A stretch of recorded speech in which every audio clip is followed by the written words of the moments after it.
जनता का इतना ख्याल होता तो ये 8 साल बाद संशोधन क्यों? और 8 साल तक जो लूटा हुआ पैसा है जीएसटी के माध्यम से, उसका हिसाब किताब कौन देगा? यानी कि 8 साल तक जो आपने लाखों करोड़ रुपए लूटा, वो आपने किनको दिया? योजनाओं देखिए, कल्याणकारी योजनाएं इनकी क्या हैं? किसी किसान का इन्होंने लोन माफ किया नहीं, और तमाम व्यवसायियों का इन्होंने जो सरकार के करीब हैं उनके लाखों लाखों करोड़ों करोड़ों रुपए के लोन माफ कर दिए। आप मीडिया के एक साथी के माध्यम से मुझे पता चला, मैं रील देख रहा था कि 1 रुपए में जमीन, आसाम में 1 रुपए में जमीन दे दी गई और उसके लिए 10 लाख पेड़ कटवा दिए गए। अब बताइए, 1 रुपए जिन जमीनों को सरकार ने दिया होगा वो भी तो किसी की जमीन होगी, और 1 रुपए में देखिए, जनता के लिए इतना कम जीएसटी क्यों सरकार ने? देखिए सही बात तो यह है कि भारतीय जनता पार्टी स्वयं ही घबराई हुई है। उनके जो चुनाव के रिजल्ट आ रहे हैं उनके वो स्वयं ही घबराई हुई है 2024 के बाद।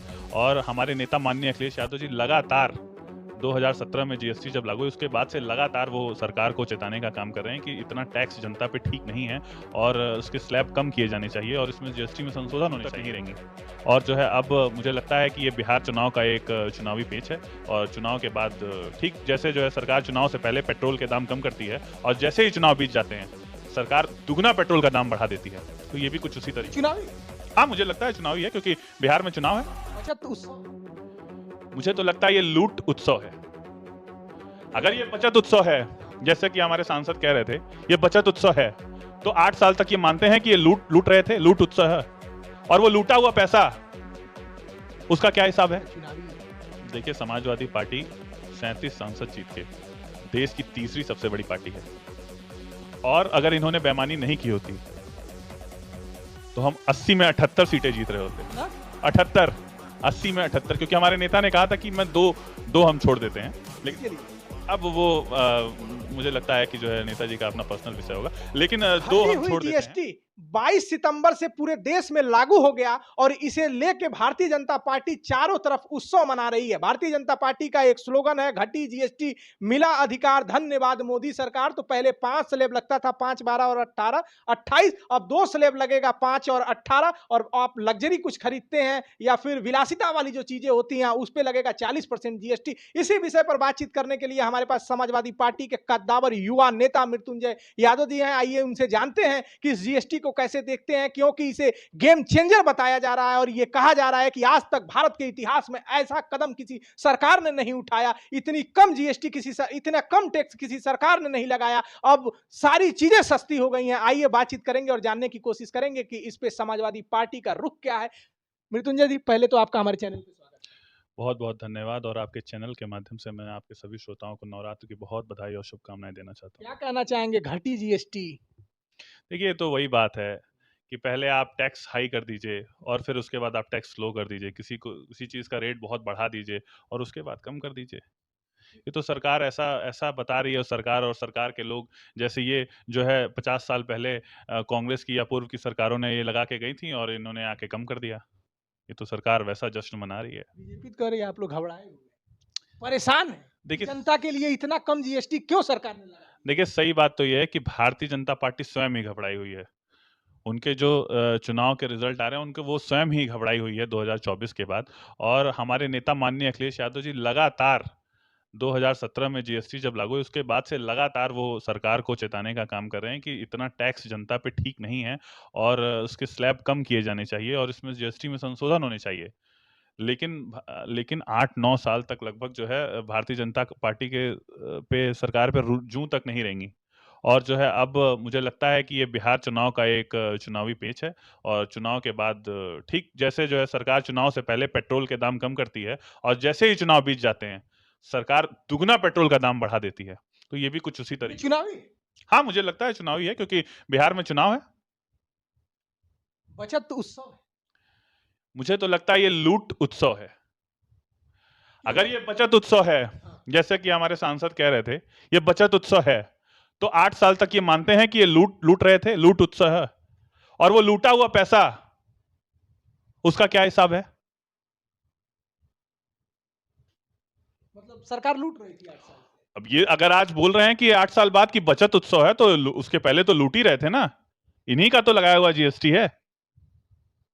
बीजेपी तो कह रही है इतना कम दर, इतना कम टैक्स भारत के इतिहास में किसी सरकार ने नहीं लगाया। देखिए, भारतीय जनता पार्टी की सरकार ने केवल लग्ज़री चीज़ों पे, जैसा आप अभी कह रहे थे, लग्ज़री चीज़ों पे जीएसटी का स्लैब कम किया है।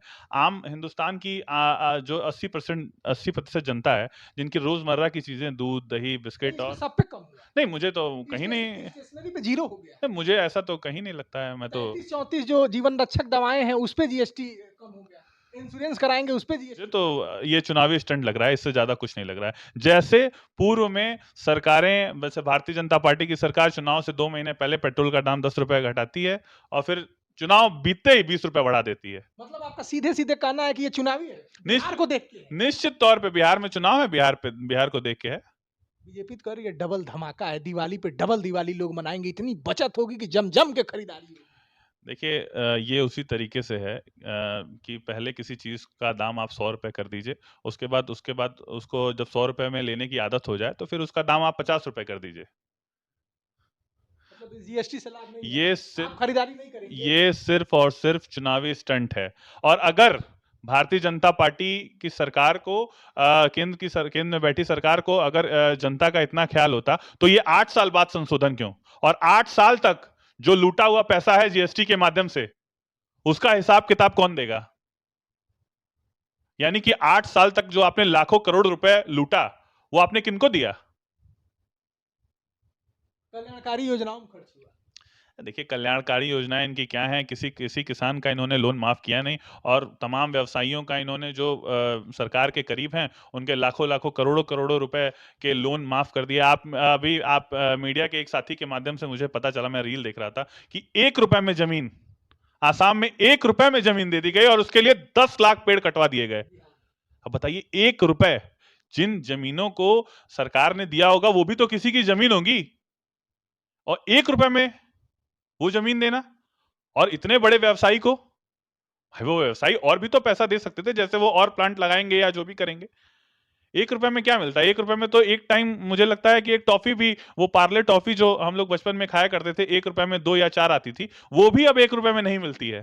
तो आप लोग घबराए हुए हैं। बीजेपी का कहना है जीएसटी कम हो गया, समाजवादी पार्टी और इंडिया गठबंधन के लोग घबरा गए हैं और देखिए दिल्ली में हमने 12 लाख सालाना आप कमा रहे हैं तो उस पे टैक्स हमने कम कर दिया।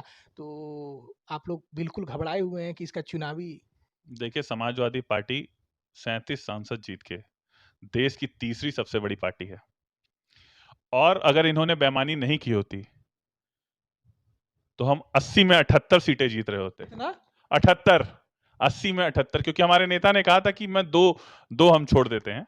लेकिन किसके लिए? अब वो नेता मुझे लगता है कि जो है नेताजी का अपना पर्सनल विषय होगा। लेकिन 2 हम छोड़ देते हैं। जो अब मतलब एक राहुल गांधी जी के लिए और एक मोदी जी के जो लिए। भी हो, वो मैं उन बातों में नहीं जाना तो चाहता। वो वही ना बड़े नेता हैं। अगर अगर ये बेईमानी नहीं कर रहे होते और वोट चोरी नहीं कर रहे होते, तो मुझे लगता है कि 80 में 78 सीटें समाजवादी पार्टी जीतने जा रही थी। तो ये थे मृत्युंजय यादव जी, इन्होंने अपना पक्ष रखा जीएसटी को लेके। इनका कहना है बिल्कुल चुनावी है। बिहार में चुनाव है इसीलिए जीएसटी को कम कर दिया गया है। अब ये जीएसटी की जो दर है वो बिहार चुनाव तक रहती है कि उत्तर प्रदेश के चुनाव तक रहती है, ये तो समय बताएगा। लेकिन जनता के बीच एक माहौल बना है कि हाँ भाई दरें कम हुई, अटर-बटर, कटर-मटर सब कुछ 0 के स्लैब में या 5 के स्लैब में आ गया है और जनता के तरफ एक तरफ ये कहना है कि जो सरकार ने जीएसटी कम किया है वो ज़मीन पर भी लागू होना चाहिए। ऐसी ही खबरें अलग-अलग जगहों से दिखाने की कोशिश करेंगे कि कोई खबर खास क्यों है। नमस्कार।